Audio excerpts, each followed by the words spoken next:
Alright, here we go on day 3. Just about to set off towards the Eurotunnel. So far, everything has worked pretty okay, other than the weather yesterday, which beat the shit out of me. I'm not sore today though, which is good. I did get a good rest, which is why as soon as the weather went bad, I did push on to my hotel, because I knew the longer I spent out in that, the rougher it was going to be on myself. So yeah, weather in England looks pretty good, which is good. Like it's like 10 degrees near London, and then it's like 8 degrees over towards Fishguard, which is where I'll be finishing up the day, which is not too bad. But Dover's like -3 where I land in, so I'm going to get out of there pretty quickly, because -3 is no good for anyone. That does not sound like a fun time. The bike is now a bit dirty because of all the crap yesterday was kicked up on the roads. You can't really see it. It's only dust though, more so than salt, which is good. It was just really, like you can see it on the helmet, the road itself was just really, actually you can't on the camera, but anyway, the road itself was filthy. But let's jump on the road and get to Calais. The completely silent streets of Dunkirk. This is pretty cool actually. So quiet.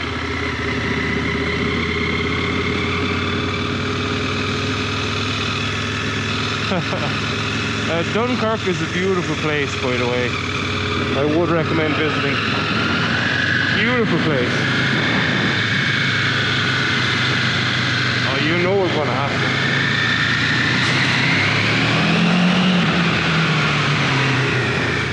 Has to be done. Absolutely has to be done. That's where we went down yesterday, that street for food. It was lovely. Why is that sparkly? We are just coming into the Eurotunnel now.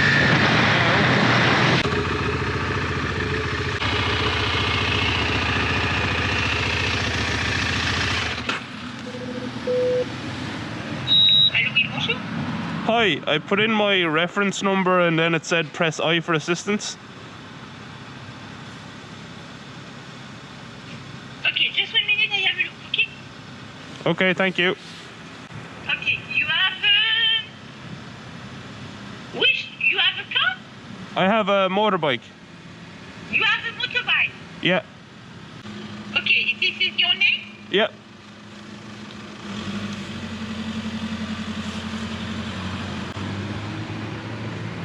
Petrol? Yeah.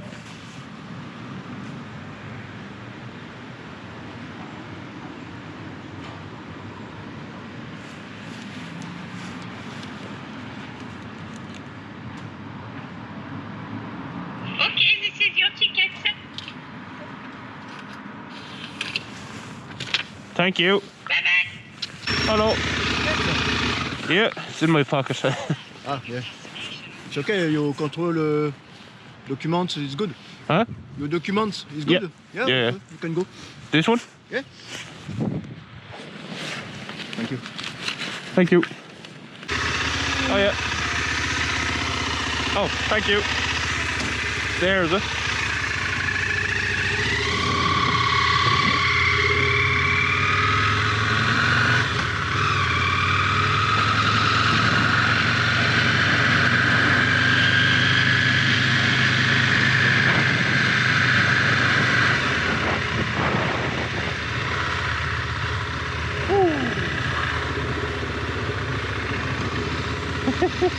Google Maps is still trying to tell me to go somewhere. Like, sorry, I don't think I can at this point. I think that's it for now. I think it's a case of now I think I wait here, I'm not sure.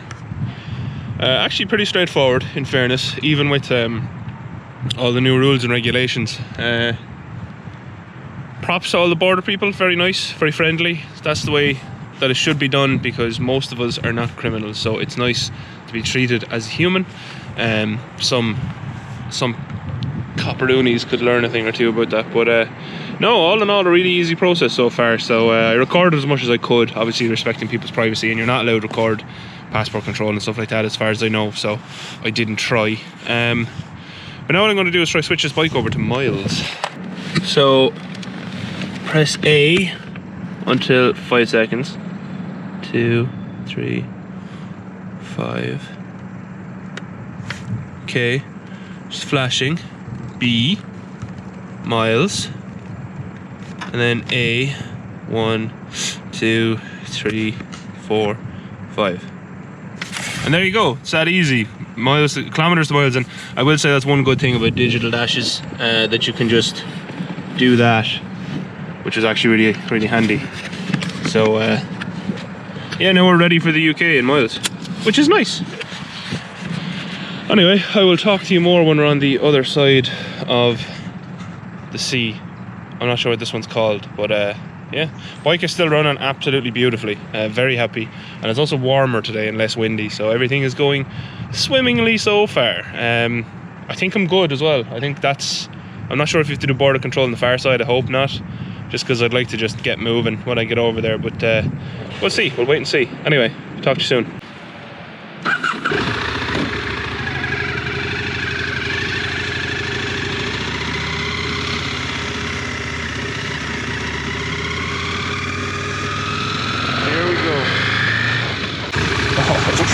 So bad.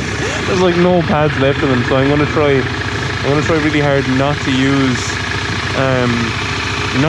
the pads as much as possible. I don't know what my back brake's like. Back brake's okay actually, so I'm gonna use the back brake as much as is feasible without being dangerous about it. Pretty cool though, in fairness, that there's a train that goes under the channel and just like crosses over to the UK. That is badass. I wonder will it ever happen again.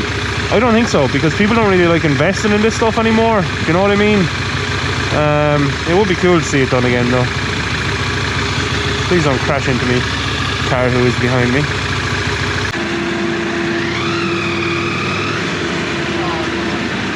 They went down the wrong lane. No, he went down the wrong lane and reversed.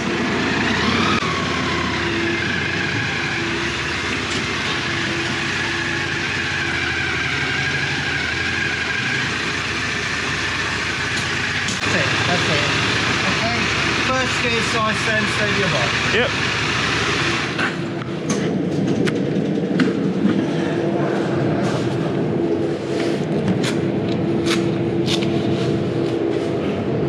Alright, now I can't actually stand up straight in here, so let's see how this goes. I'm very, very interested. I'll let you all know afterwards. Okay, now we're on the Eurotunnel from Calais to, I think it's Dover, Folkestone or something, whatever it is. But I'm completely on my own in this compartment. I'm the only bike here, which is hilarious. Also kind of interesting, because I saw, I think in my entire travels, I've seen 2 other bikes on the road. So in like 800 kilometers, no more actually, nearly 900 kilometers now, I've seen 2 other bikes on the road, which is funny. But yeah, we're fairly moving. Hold on, I'll swap the camera around. So we are fairly booting it already, which is pretty cool. Bike is still great, wonderful, I love it. And yeah, let's see how this crossing goes. To be honest, like I'll be doing a full video on the whole process of getting a bike home from Europe to Ireland through England. And so far the process has been pretty easy. No need for that. No need for that. Okay, now that the intercom has stopped shouting at me, I can continue.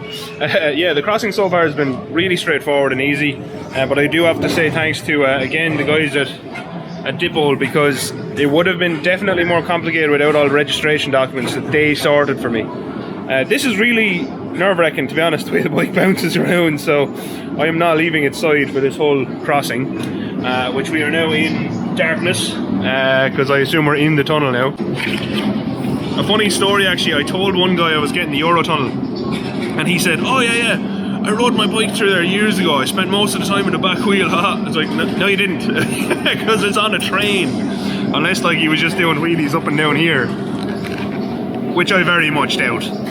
So we're nearly there now. Actually wasn't too bad, to be honest. I thought it'd be worse, the bike bounced around a little bit, but it was fine. So yeah, let's get off this train and onto more roads.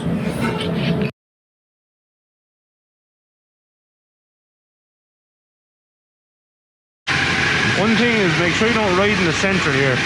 You hit one of the big lumpy things and you would be a gunner. Wouldn't be fun.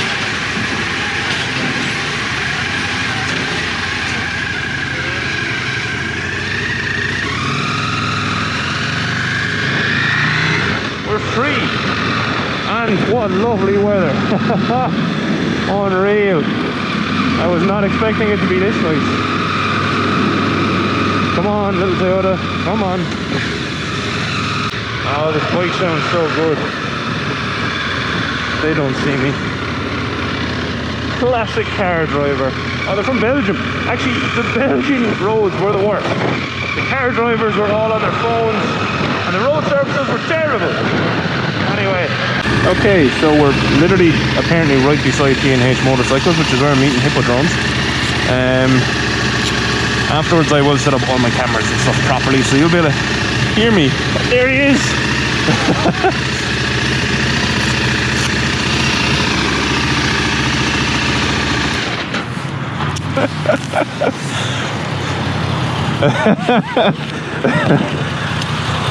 So let me know, are you surprised?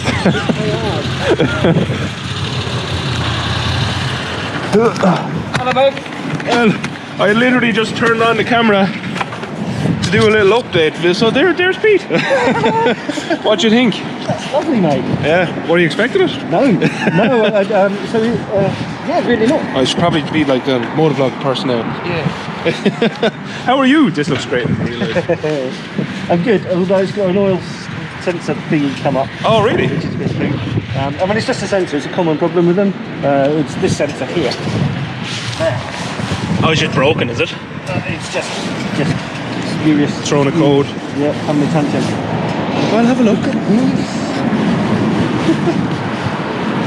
And this is already done 1,000 kilometers Since you got it. since I got it, and like literally not. You got it yesterday. No, Friday night. But I only did, what did I do? I did 280 kilometers Friday night. Right. And then afterwards I did, yesterday was rough. Yesterday was really rough. How many miles did you do yesterday? Miles about, I think, 420. Oh, yeah, you speak in forward, don't you? Yes. But So what age is it? 22 years old. Jesus. It's 2000. It's, look, the thing that gets me, look how clean this is, and look how clean that is. Sorry, I'm showing everyone else. Look. It's mate, so clean. That's mint. Literally the only thing that's wrong with it is there's just no pads left. But I don't even blame the guys that bought it off, because they put a brand new TUV on it. So I mean, it passed basically an MOT. Yeah. And they missed it. And German MOT. Yeah. And Germans are really strict. Yeah, and they missed that. Literally the only marks on it are there. That's Yeah, it. what's that? I guess that's someone's rucksack. I think it? someone just scratched it up. But that's not a big deal. I can put a sticker over that. That's lovely. I mean, for 22 years old, it's pretty damn good. I think all it needs is brake pads and sprockets. That's it. So is it a Rotax engine in there? Yeah, V2 Rotax. Same as the Millie. So 1000cc then, yeah? Yes. You can try it when we fix the brakes. Yeah, I prefer have them. You're gonna like it. That's awesome, man. That looks cool. And for 20 years old? Yeah, 22 years old. Jesus. It runs like a mouse's heart. Like, it's literally hasn't, like, even yesterday when the worst of the day I had to ride through, I think it was about 300 kilometers of, I mean, just rain, and the wind was crazy. No, not a problem. Awesome. And Italian electrics. And they didn't even complain. Now I do know apparently the electrics can give trouble on these, but if that happens, I'll probably just re-lume it myself. Because I know a friend of mine had the Millie, and he did put a race lume on it, and I mean, he's thrown that down the track several times. Sorry, Dean. And hasn't had any issues, so. Brilliant. Well, I'm going to turn this thing off for a bit. Yeah. So this is the view. Oh, that's pretty good. That is some view. Holy shit, that's some view. But no, now we're actually going to get food, which is nice because I haven't eaten in a while, so I'm looking forward to getting some grub. I need to sort this throttle. There's no adjusters, I don't think, on the throttle cables, which is a pity. I'll have to find out where to adjust them. I like throttle cables that are, you know, that have the adjusters that you can just adjust on the fly. Granted, I didn't really look very hard, but yeah, I don't know. So yeah, we're still in Ingerland, obviously, with the two guys on my lovely Aprilia. And Pete mentioned something there in the last video that, I don't know, did you watch the last video? That, you know, he found the reach to the bars quite long on this, which is why I think actually it's quite comfortable for me, because, you know, I have a longer body than I do legs, and I think it's after helping me a lot comfort wise on this, that the reach to the bars is quite long, because it lets me kind of relax, whereas on a lot of other sporty style bikes with clip-ons, even lifted clip-ons like these ones, I probably would be a lot more uncomfortable on longer spins because I'd be all kind of cramped up. But with this I am quite stretched out over them, which is nice, which is definitely nice. Sounds so good. Look at that view. Oh my god. Oh shit. Watch the road, not the view, Michael, huh? Oh, that is absolutely stunning though. Absolutely stunning. I can see why the guys come up here on their bikes. This is exactly the sort of place that I would ride to for a look. Beautiful. Absolutely beautiful, lads. Thank you very much for bringing me up here. So the Aprilia, what have I noticed it needs doing on it so far? Well, the brakes now work thanks to the new brake pads, which is nice. Having functioning brakes is important, and that's something that I am very, very happy with, that we got that done. But also the throttle cables need looking at. They're a bit loose, and so the throttle kind of slams closed, because there's no kind of, you know, you're supposed to have kind of tension the whole way back on your pull throttle as well as your push.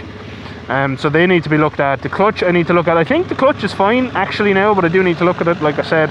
And a new set of sprockets. And obviously I'll give it a service as well, and then I think it's good to go. I'm going to do the usual. I'm going to do braided brake lines and all that stuff that I usually do with it. Because if you haven't guessed already, I have, you know, decided to keep this definitely. You know, my excuse will be that it'll be a collector's item in a few years, but it'll be my collector's items in a few years. Those are big woolly cows. They're so cool. Oh, they're so cute. Big woolly cows. Lads, this road is unbelievably nice. I love this bike. It's a bit silly because you only need like 3 gears total. Like, the gears are long and the bike has power everywhere, so it's like this is 4,000 revs and it will just go, and like that's with kind of a not good rear sprocket on it. It's just yeah, like I had this on the Autobahn doing 180 to 200 kilometers an hour. It's just it's a bike that you could get yourself into a lot of trouble on very easily. Oh yeah, those brakes are good now. The brakes are very good now. Definitely need to look at the suspension. Look at Pete sticking out the leg. I only just noticed. Man's a pro on the tall bikes.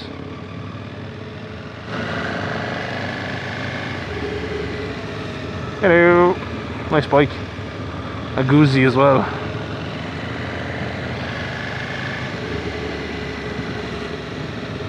See, it's not only Ireland that has silly narrow roads. See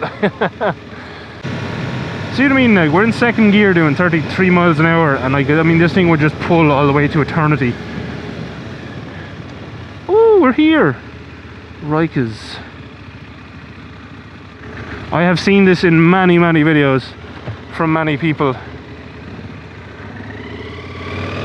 but I have never been here till now. Oh, look at that car. Oh, that's pretty. And all the pretty bikes. That is a 900 RS. It is. I do love them. Huh? That was a good little ride. Yeah, that was lovely. The hair hairpins on that. Oh, they're fine, yeah. It's handy being that tall. Worst case scenario, stick out a leg. Or a knee or an elbow. Yeah, yeah, exactly. Or in Fish's case, his arse. It's ribs. Poor fish. I was only saying, I've seen this place in so many videos, and now I'm here. I mean,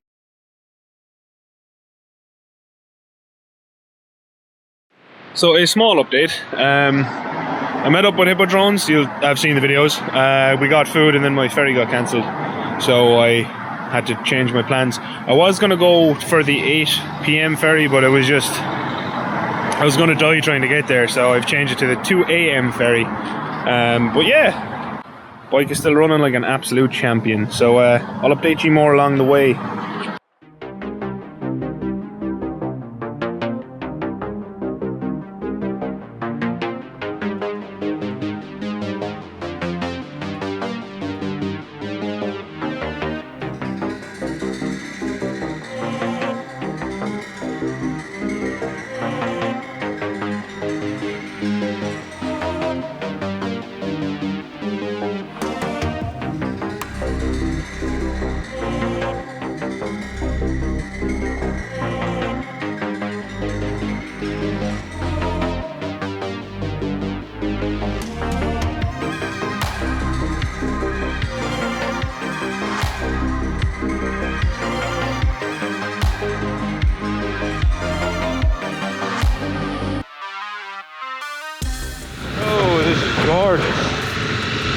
Wow, look at the buildings. That is absolutely stunning. I love old brick block stone buildings like this. This is just, look at that one, the falling downy one. Oh, the windows are tilted in. That is awesome. I like this place. Chipping Norton, I believe this is where Jeremy Clarkson's from. Or something like that, I'm not sure.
So, since Stenline cancelled my ferry and I had to come all the way to Holyhead,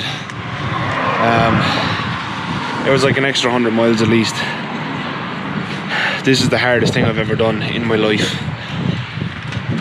and not something I ever want to repeat or would advise people do. The rain has stopped, but the rain stopping has brought mental wind. It's just, it's been horrible, to be quite honest. Not that I'm not happy I did this. I'm very happy I did this, and I'm very happy that my brain has not given up yet. We're 35 miles away, I think, and I'm nearly there. I'm nearly there. I don't know. I don't even know how far I've went today. It's been a lot, like 400 or 500 miles by the end of it, I think. Not overly fun though. The last 3 hours have just been rough with the weather. Rough with the fact that I had to change my plans because my ferry was cancelled and I had to get to Holyhead. But the wind honestly is a bit scary, but sure, what can you do? I'm nearly there. I'm nearly there, and I have a cabin on the ferry, so I'm really looking forward to that.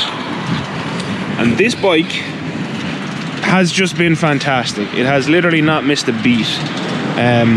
I absolutely love it. This thing and me have bonded now. We are best friends. So yeah, that's how what day is it? Day 3? That's how day 3 is going. Day 3 has been tough. Other than meeting up with Hippo drones and Big Pezza, which was fantastic. This last few hours have been really, really rough and are testing me physically. Mentally I'm fine, but physically tough.